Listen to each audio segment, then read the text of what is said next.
गुस्से में लाल ऊपर बैठ कर फोटो बिगड़ गया, फोटो बिगड़ गया, तुम किसी को नहीं दिखा पाओगे। उसी तरह जैसे फोटो वाला बस बटन दबा रहा है, एक क्षण लगती है बटन दबाने में, कितनी देर, एक क्षण बटन दबी, फोटो खिंच गया।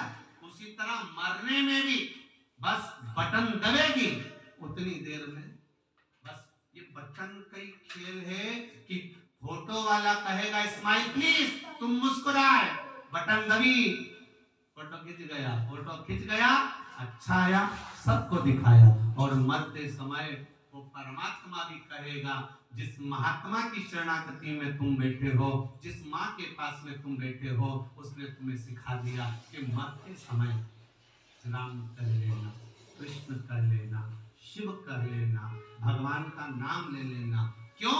वो बटन दबाने वाला फोटो खींचने के लिए तैयार होगा, पलंग पर पड़े होगे, वेंटिलेटर पर पड़े होगे, आईसीयू में पड़े होगे, या कहीं किसी भी तरह से तुम्हारे प्राण छूट रहे होंगे, अंतिम बिंदु चल रहा होगा, कैमरा लेकर मेरा महादेव खड़ा होगा, बटन दबाएगा, उस समय पर बस तुम्हें स्माइल देना है। स्माइल से मतलब है राम कहना है, कृष्ण कहना है, शिव कहना है, और अपना फोटो सुधार लेना है, मतलब अपना जन्म सुधार लेना है। फिर वापस जन्म नहीं होगा, पुनरपि जननम पुनरपि मरणम के प्रपंच से हम छूट जाएंगे, फिर केवल हमारा कोई जन्म नहीं, फिर हम परमात्मा की शरणागति में पहुंच जाएंगे। सुधारो अपने आप।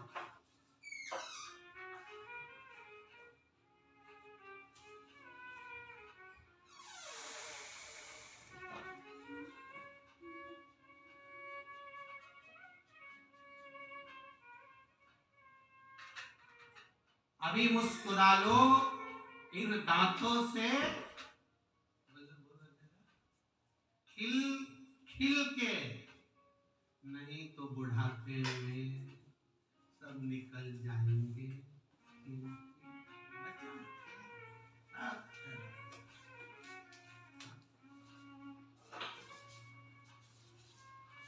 भजन की चित्तता, मुख में हो राम नाम, राम से बाहर में तू अकेला नहीं प्यारे, राम तेरे साथ में किया अभिमान तो फिर मान नहीं पाएगा, होगा वही प्यारे जो मेरे राम जी को भाएगा। फल आशा त्याग शुभ काम करते रही, जाई विधि राही विधि रही। नाता एक राम जी से, सुन लो कंजरी वालों, नाता एक राम जी से, दूजा नाता छोड़ दे, और रिश्ता एक भोलेनाथ से, दूजा रिश्ता जोड़ ले। साधु संगे नाम रंग अंग अंग, और जाई विधि राखे राम, जाई विधि रही। महाराज भजन चित्त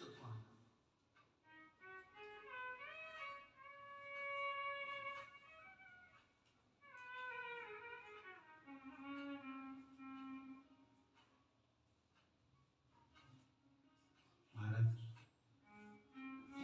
एक भाव,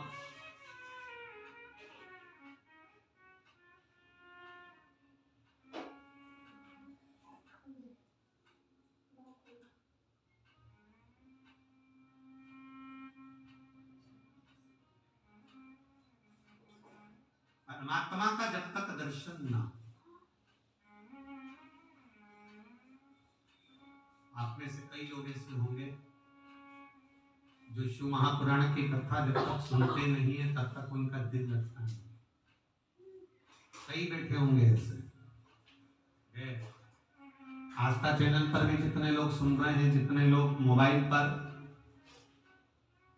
फेसबुक यूट्यूब पर श्रवण कर रहे हैं, उनके भी चित्तवृत्ति में यह होगा, जब तक वो थोड़ी देर की कथा ना सुन ले, जब तक वो थोड़ा स्मरण ना कर ले, तब तक उनका मन नहीं भराता। मैं 5 मिनट सुनूं,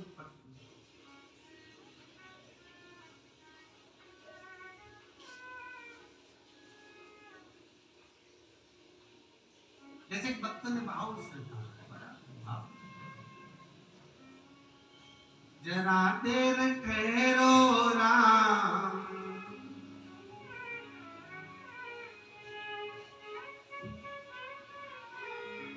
तमन्ना यही है, अभी हमने जीवन के देखा नहीं है, अभी हमने जीवन के देखा नहीं है।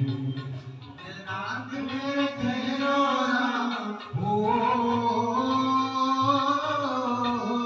जरा देर ठहरो राम, तमन्ना यही है, अभी हमने जी भर के देखा नहीं है, अभी हमने जी भर के देखा नहीं है।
जीवन की आई, वो कैसी घड़िया जीवन की आई, कैसी घड़िया जीवन की आई, अपने ही प्राणों की करते विदाई, अपने ही प्राणों की करते विदाई।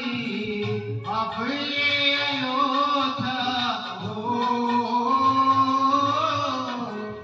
अब ये अयोध्या हमारी नहीं है, अभी हमने जी भर के देखा नहीं है, अभी हमने जी भर के देखा नहीं है। जरा देर ठहरो राम, जरा देर ठहरो राम, तमन्ना यही है, अभी हमने जी भर के देखा नहीं है, अभी हमने जी भर के देखा नहीं है।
माता कौशल्या की आंखों के तारे, माता कौशल्या की आंखों के तारे, आंखों के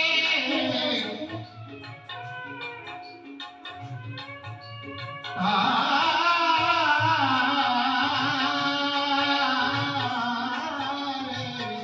माता कौशल्या की आंखों के तारे, माता कौशल्या की आंखों के तारे, दशरथ जी के हो राज दुलारे, दशरथ जी के वो राज दुलारे, कभी ये अयोध्या को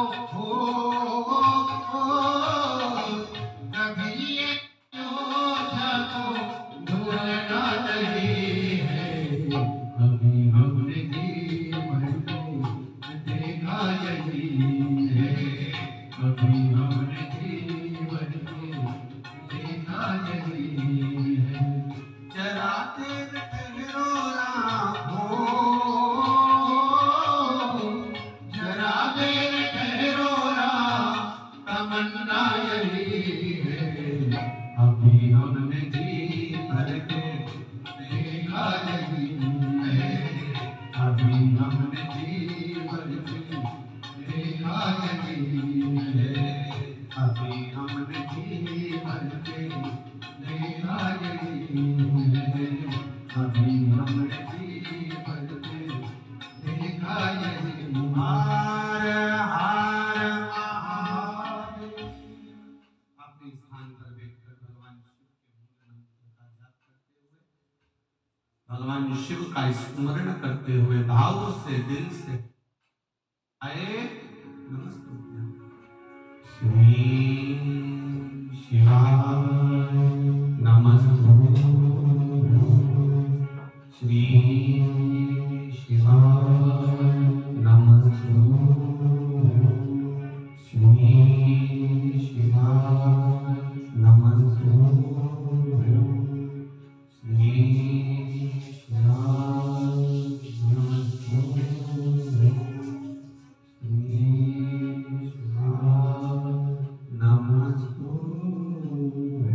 भोला सब दुख काटो ओ भोला, सब दुख काटो शिव शंकर जप तेरी माला, भोले बाबा जप तेरी माला, भोला सब दुख काटो भार, ओ भोला, सब दुख काटो भार। हमारा माँ, महात्मा और परमात्मा, ये तीनों हमारी जिंदगी को संभालने वाले। इनसे यदि हम विमुख हो गए, अगर हम इनसे विमुख हो गए, इनसे हमने दूरी बना लेते हैं, विमुख हो जाते हैं, इनसे हम दूरी बना लेते हैं, तो वो श्रेष्ठता नहीं है। माँ बचपन यौवन को सवार देगी, जवानी अधेड़ी को महात्मा गुरु शिक्षक सवार देंगे, और अंत अवस्था में स्वान एक कुतिया का जन्म मिला उसको। कितना दुखी होगा वो पिता, जो भस्म मस्तक पर लगाकर, चंदन मस्तक पर लगाकर और अपनी बेटी को देख रहा है कि मेरी बेटी का जीवन क्या है।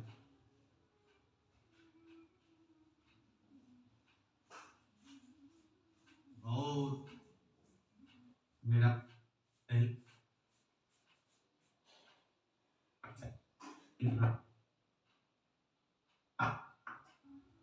तुमको पढ़ाते हैं, लिखाते हैं, बाहर भेजते हैं, विद्या अध्ययन कराते हैं,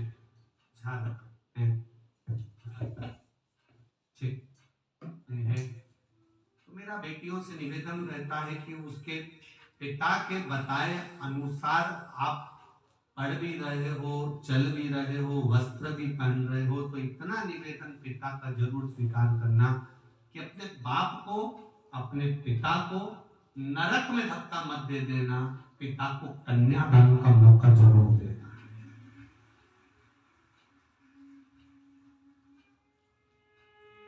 अपने पिता को कन्यादान का मौका दो।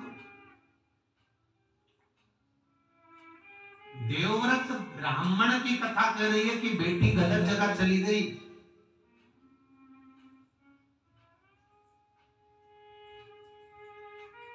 स्वान की योनि है, कुत्ता की योनि है, कुतिया की योनि प्राप्त कर ली। और जरा विचार करिए कितना भयंकर स्वरूप है। एक पांव टूटा हुआ है, एक कान कटा हुआ है, एक आंख टूटी हुई है, और शरीर भी पूरा शरीर में से उसके जो एक आध बार तो कभी जिंदगी में तुमने भी ऐसा कुत्ता तो देखा ही होगा, देखा ही नहीं देखा है? तो उसके शरीर से पूरे बाल झड़ गए, कहीं कहीं उसको छीटा छीटा पड़ गया।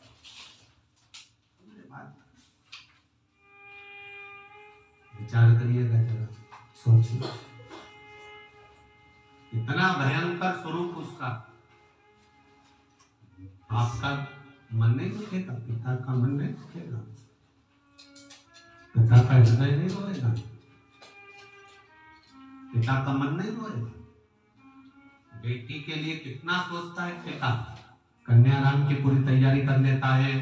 बेटी का जन्म होता है तो थोड़ा पैसा जोड़ना चालू कर देता है, रखना चालू कर देता है, साड़ियां रखता है, रकम बनवाता है, सामान रखवाता है, पूरा सामान जोड़ जोड़ के पिता रखता है, सामान संभाल के।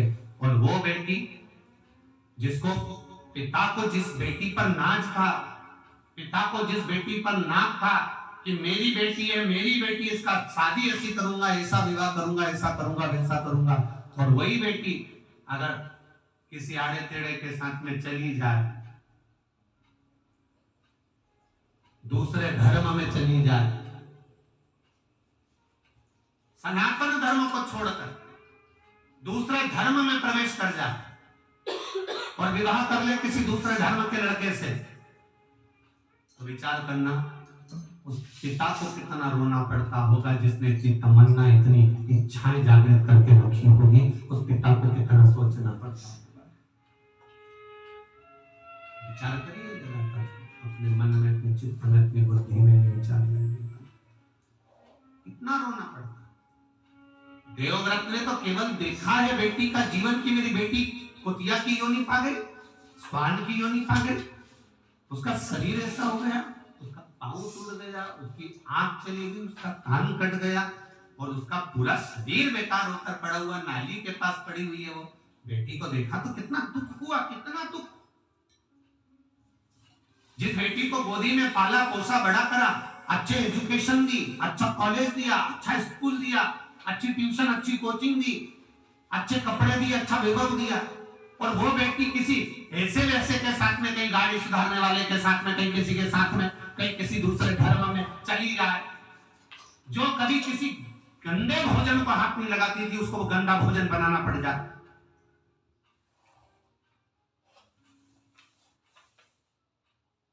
जो कभी गंदे भोजन के सामने से निकलकर चली जाती तो वोमिटिंग कर देती, उल्टी कर देती, उसको उसको वो भोजन करना पड़ रहा है, उसको वो भोजन बनाना पड़ रहा है। आप कितना दुखी होता होगा, सोचो कि मेरी बेटी की किस्मत कहां लेकर गई। क्या सोचा था इसने, कितना विचार करा था इसके लिए, और कहां पहुंच गई।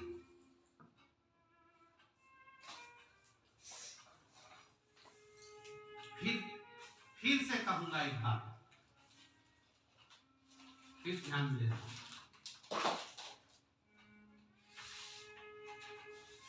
वक्ता और वक्त दोनों समझाते हैं। वक्ता से समझ गए तो बुरा वक्त नहीं देखना पड़ेगा, और अगर वक्त ने समझाया तो रो रो के समझाया। वक्ता और वक्त दोनों समझाते हैं। वक्ता व्यासपीठ पर बैठकर समझाएगा, वक्ता माइक पकड़कर समझाएगा, वक्ता गादी पर बैठकर समझाएगा कि तुम्हारा बुरा वक्त ना आ जाए। इसलिए वक्ता के कहने पर अगर तुम समझ गए, सुधर गए, तो तुम्हारी जिंदगी सुधर गई।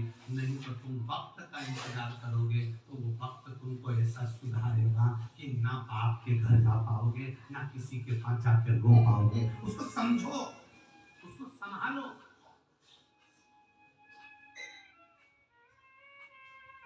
विचार करिए जरा अपने विचार।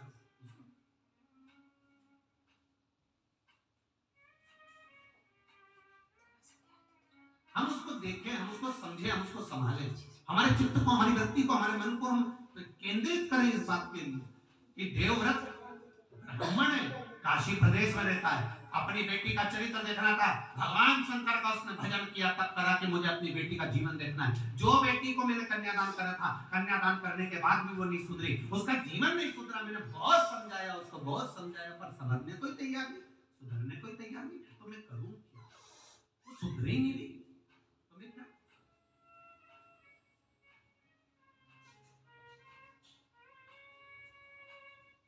अब जैसे ही भस्म लगाया, चंदन लगाया और देख लिया कि मेरी बेटी को कुतिया का जन्म लेना है, स्वान का जन्म,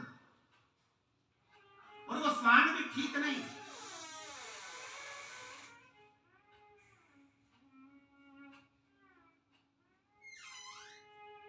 जो व्यक्ति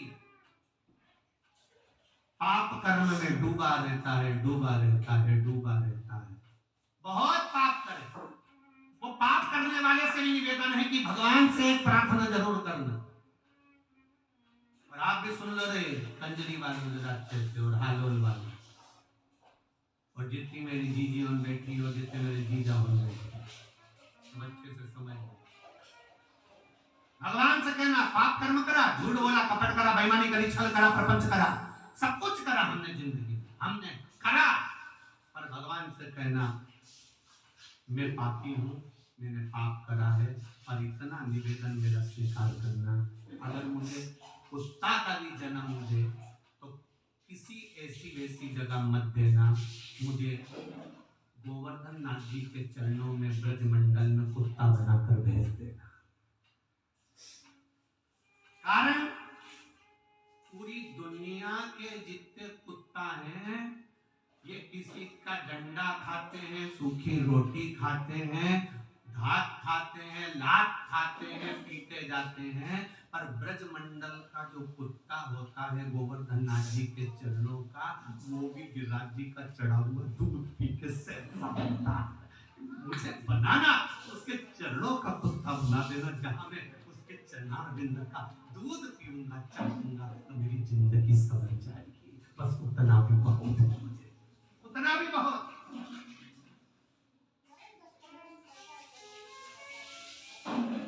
बहुत विरोध करते हैं दुनिया के लोग। यहाँ तो संत महात्मा बैठे हैं, मेरा ज्यादा बोलना उचित नहीं है, क्योंकि महात्मा है, उनकी वाणी बड़ी प्रबल होती है। कल भी अपन ने महात्मा जी की वाणी सुनी, बड़ी जोरदार।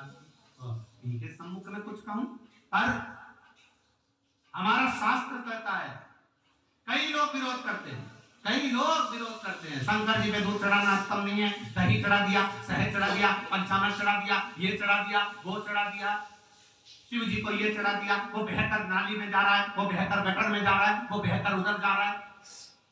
अरे उनको कितना समझाओ कि वो बहकर अगर बाहर जा रहा है तो मेरे शंकर जी का एक नाम है पशुपति नाथ। अगर उसके ऊपर चढ़ा हुआ केवल मनुष्य मनुष्य खाता, उसके ऊपर चढ़ा हुआ दही केवल मनुष्य पीता, उसके ऊपर चढ़ा हुआ दूध केवल मनुष्य पीता, तो वो मनुष्य का नाथ होता। फिर उसका नाम पशुपति नाथ क्यों हुआ? क्योंकि जो चढ़ा हुआ बाहर जाता है उसको कोई जीव, कोई जानवर, कोई कुत्ता भी खा लेता है। तो पशुओं का नाथ वो साधारण नहीं है।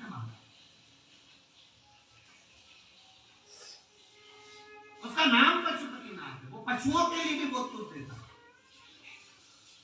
एक जरा सा उसने डमरू बजाया और 33 कोटि देवताओं को पशु बना दिया और खुद उसका नाथ बनकर बैठ जाता। वो पशु साधारण नहीं हो सकता।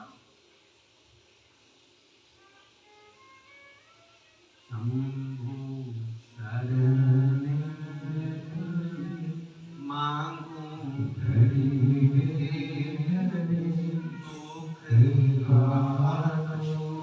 दया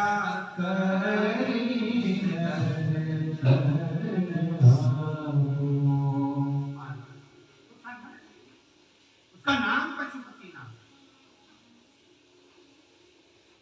अच्छा, ज्ञान देने वाले बहुत मिलेंगे तुमको। कभी तुम शॉपिंग मॉल में शॉपिंग कर रहे हो, कभी किसी ने पूछा तुमसे काय के लिए शॉपिंग कर रहे हो? अरे बोलो तो नहीं दीदी हो। कभी कोई ने बोला?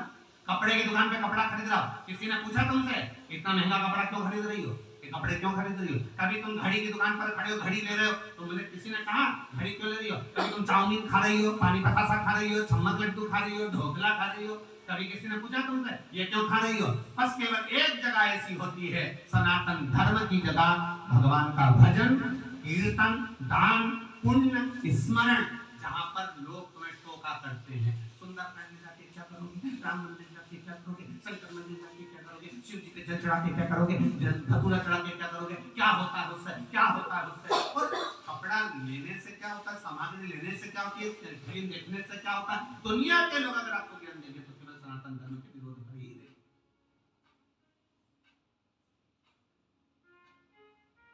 समझाए देवव्रत के नेत्रों में जल भरा, मेरी बेटी का जीवन कैसा, मेरी बेटी को मैं कैसे संवारूं, मेरी बेटी के लिए मैं क्या करूं? शंकर भगवान की आराधना करने के लिए देवव्रत वापिस बैठ गया। अब आराधना किस लिए कर रहा है? कि मेरी बेटी का जीवन सफल। अब उसकी स्वान की योनि, उसकी कुत्ता की योनि छोड़ दिया। भगवान से कहना अगर हमने पाप ज्यादा करा हो तो हमें कहीं इधर उधर मत भेज देना दादा, हमको तुमको कहां भेज देना। बोलो बोलो जम के, या तो गोवर्धन नाथ जी के चरणों में भेज देना, केदारनाथ भेज देना, सोमनाथ भेज देना, मल्लिकार्जुन भेज देना, कहीं 12 ज्योतिर्लिंग में, कहीं विश्वनाथ, कहीं महाकालेश्वर, कहीं ऐसी जगह भेज देना जहां शिवजी पे दूध चढ़ेगा, बेहतर बाहर आएगा। कोई दूध चढ़ाने वाला गिलास लेकर जा रहा है, लोटा लेकर जा रहा है, कलश लेके जा रहा है, उसका दूध नीचे गिर गया, उसमें से मैं पी लूंगा, बस भगवान के चरणों में ले लूंगा। अगर पाप भी ज्यादा करा है तो मुझे गिरिराज जी के चरणों का कुत्ता भी बना दोगे तो मेरा जीवन सफल जाएगा। बहुत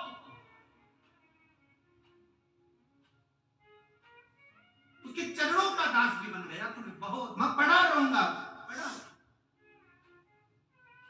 पर कोई कोई कुत्ता ऐसा होता है जो ब्रजमंडल तक भी नहीं पहुंच पाता, 12 ज्योतिर्लिंग तक भी नहीं पहुंच पाता, वो कहीं ना कहीं रोड पर, गांव में, खेड़े में सड़ता रहता है, उसका शरीर दुबला हो जाता है, उसकी हड्डियां दिखने लगती है, उसका पूरी खाल निकल जाती है, उसके पूरे रुए झड़ जाते हैं और विकलांग हो जाता है, पड़ा है, तड़प रहा है। जाने वाला व्यक्ति जब जब उसको देखता है तब तब उसको दया आती कि तक बेचारा का कैसा हाल है, कैसा है वो, उसको समझो।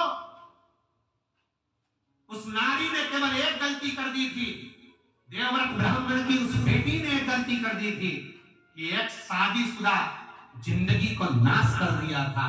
पति पत्नी आराम से रह रहे थे, बच्चे आराम से रह रहे थे और ये उसने बीच में कूद गई और उसके पति को इसने अपना बना लिया। अपना बनाया, पति उधर खर्चा ना कर इधर खर्च करने लगा, उठा उठा के धन देने लगा, वैभव देने लगा, धन देने लगा, गाड़ी दे दी, बंगला दे दिया, जायदाद दे दी, मोबाइल दिला दिया, हैंडसेट दिला दिया, दुनिया का सारा सामान उसको दिला दिया। अब उसने मनुष्य की देह में तो भोग कर लिया, मानव के शरीर में तो भोग कर लिया, खूब कटे हुए सिल्वर का मोबाइल चलाया, खूब चलाया, कटे हुए सेवफल का मोबाइल, क्या बोलते हैं उसको? हाँ समझ जा, बस तुम उत्ते में समझ लो। खूब चल रही तगड़ी भी पहनी, आधा किलो चांदी की, पाँव में पायल पहनी चांदी की, क्योंकि वो दे रहा था।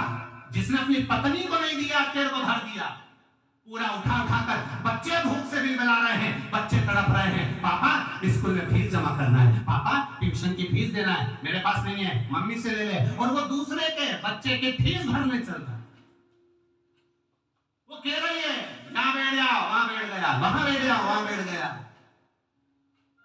समझ लेना, जो नारी और जो पुरुष ऐसी स्थिति में रहता है तो उसको समझ लेना चाहिए कि तेरा क्या हो रहा है। बस ये जो तुम्हें रोड पे खजियारा कुत्ता मिले, उसका फोटो खींच लेना, और फोटो खींच के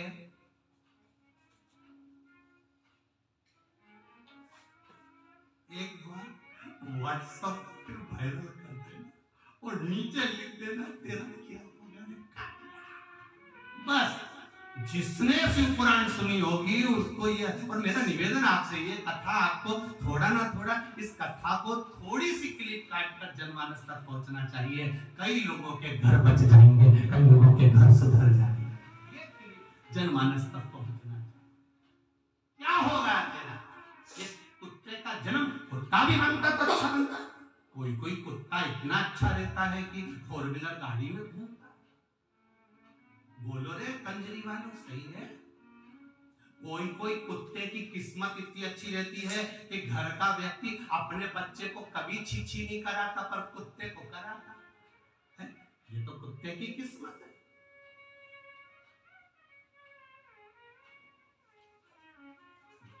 उसकी किस्मत।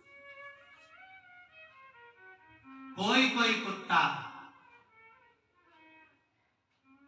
रोटी के साथ साथ ऐसा डब्बा आता है कुत्ते को खिलाने का, 700 रुपए का, 800 रुपए का, 900 रुपए का, और बिस्कुट भी आता है। कोई कुत्ता इतना वीआईपी लेता है, उसको वो मसाला भी अलग से, चटनी, कितना वीआईपी।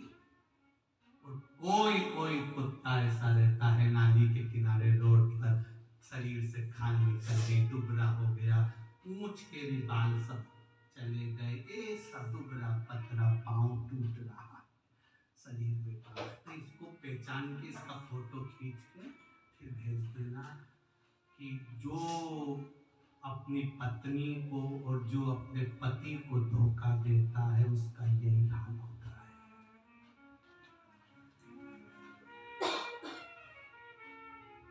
कोई पूछे यह कथा कहां से आई? स्कंद पुराण में काशी खंड के अंतर्गत जो वर्णन किया गया है, 2 कथाएं स्कंद पुराण में बड़ी भारी आई है महाराज, मनुष्य देह को सुधारने की, संवारने की। काशी, इस कश्मीर प्रदेश के अंतर्गत जो देवव्रत नाम का ब्राह्मण है, उसकी जो बेटी है, उसको समझाया बुझाया, बहुत समझाया, पर मार्ग नहीं छोड़ा। उसने मार्ग नहीं छोड़ा, इसलिए वो गलत संगति में पड़ गई। पर पुरुष के ऊपर उसने स्मरण करा, पर पुरुष को अपना बनाना चाहा। उसका सुंदरता इतनी थी कि पुरुष उसके ऊपर लोभित हो जाता था, पुरुष उसकी ओर हो जाता था। ना जाने कितनों के घर का वैभव इसने अकेला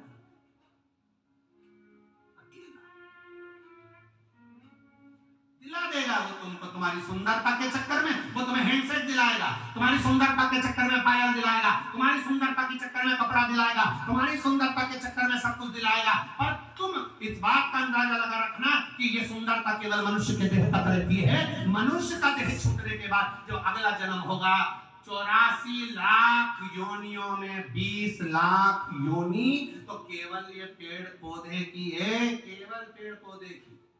और उसमें भी पेड़ पौधे भगवान से प्रार्थना करते हैं, हमको फल वाला मत बनाना, हमको फल वाला मत बनाना। जो दूसरे का धन हड़प जाते हैं, दूसरे की जायदाद खा जाते हैं, दूसरे का पैसा खा जाते हैं, दूसरे की प्रॉपर्टी खा जाते हैं, दूसरे का सामान खाकर बैठ जाते हैं, उनको भगवान आम का पेड़, बेर का पेड़,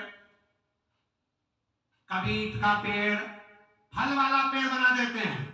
क्यों बनाते हैं? कई लोगों को बड़ी प्रसन्नता होती है, आम का पेड़ कितना सुंदर, पेड़ का पेड़ कितना सुंदर, भगवान उसको फल वाला पेड़ बनाते हैं। क्यों बनाते हैं? क्योंकि तूने दूसरे का खाया है, इसलिए अब पत्थर खा। और आम तोड़ने वाला जो आम के पेड़ पे चढ़ा, केरी को तोड़ने के लिए पत्तों को नोच रहा है, डालियों को नोच रहा है, पेड़ तोड़ रहा है, उसको कष्ट पर कष्ट हो रहा है, रो रहा है, बिलख रहा है। 20 लाख योनि, 84 लाख योनि में 20 लाख योनि तो वृक्ष की है। भगवान से प्रार्थना करता रहता है, आम का पेड़, बेर का पेड़, फल वाला पेड़, नारियल का पेड़, ये सब भगवान से प्रार्थना करते। हमको बनाना था तो दूबा बना देते, घास बना देते, साधारण बना देते। लोग हमें पत्थर तो नहीं मारते, लोग हम पर चढ़ते तो नहीं, हमको नोचते तो नहीं, हमको खींचते तो नहीं। प्रभु कृपा कर दो, दयालु करुणा कर दीजिए, कृपा कर दीजिए। भगवान नहीं, 84 लाख योनि में 20 लाख योनि पेड़ पौधे की है, 20 लाख योनि में भी जो आखिरी वृक्ष की योनि है वो बेलपत्री, पीपल, बड़, आंवले की है। ये योनि पाने के लिए भी जीव भगवान से प्रार्थना करता, हमको बेलपत्री का पौधा बना देना। क्यों? अगर किसी बेलपत्री के पौधे की बेलपत्र उतर कर देवादिदेव महादेव को चढ़ जाती है तो वो बेलपत्री का पौधा कुंवारा नहीं रहता, उसकी महादेव के साथ शादी हो जाती है और वो दूसरे लोग को चला जाता है। वो कहता है बेलपत्र का पौधा बना देना। इसलिए आपको कहा था कि अपने आनंद के साथ में, अपने जीवन के साथ में एक बेलपत्री का पौधा जरूर लगाओ। क्यों? तुम अगर मर भी गए, तुम्हारे प्राण छूट भी गए, वो बेलपत्री का पौधा अगर लगा रहेगा, वो बेलपत्री का पेड़ लगा रहेगा, उसमें से एक पत्ती टूटकर अगर महादेव को चढ़ गई तो ना जाने कितनी योनियां उसकी कट जाएगी, उसका मोक्ष हो जाएगा, वो शिव तत्व को पाएगा। हम समझाएं,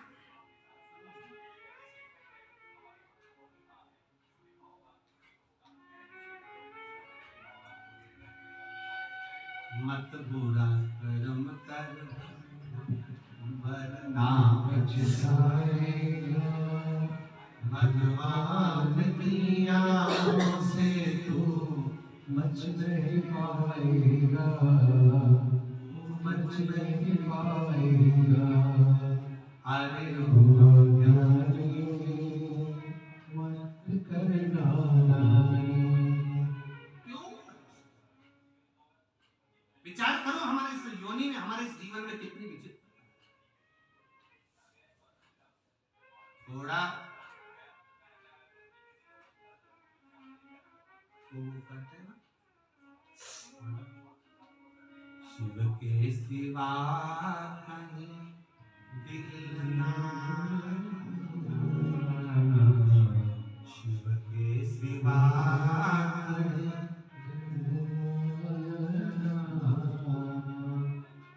नहीं तो पड़ेगा तुझे आंसू बहाना, शिव के सिवा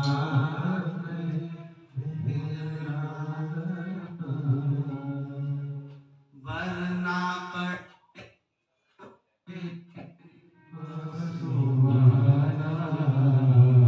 तुम मत गाना, तुम जरा चुप रहो, इनकी उधर सुन लो जरा, बोलो जरा, ये उसी लाइन के लिए। देवव्रत की बेटी ने गलत जगह दिल लगा लिया, तुमसे निवेदन है, सुन रहे जितने आस्था पर सुन रहे, जितने लोग फेसबुक यूट्यूब पर सुन रहे और जितने कंजरी में सुन रहे, बोलो जरा, शिव के सिवा,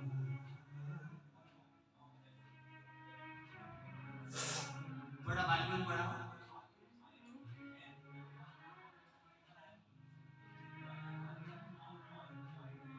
वरना पड़ेगा तुझे,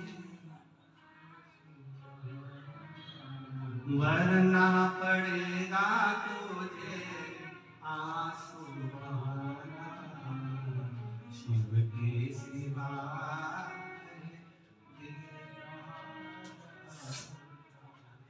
प्रभु के सिवा।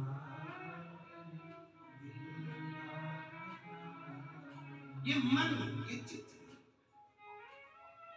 ये दिल, हृदय लगे परमात्मा। मनुष्य की देह मिली है, बड़ा सुंदर शरीर मिला, बहुत सुंदर, कितना सुंदर ये मानव का शरीर मिला, कितना सुंदर। पर ये सुंदर शरीर किसी को धोखा देने के लिए या किसी को अपने रूप में फंसाने के लिए नहीं, बल्कि ये सुंदर स्वरूप परमात्मा के चरणों में फंस जाने के लिए।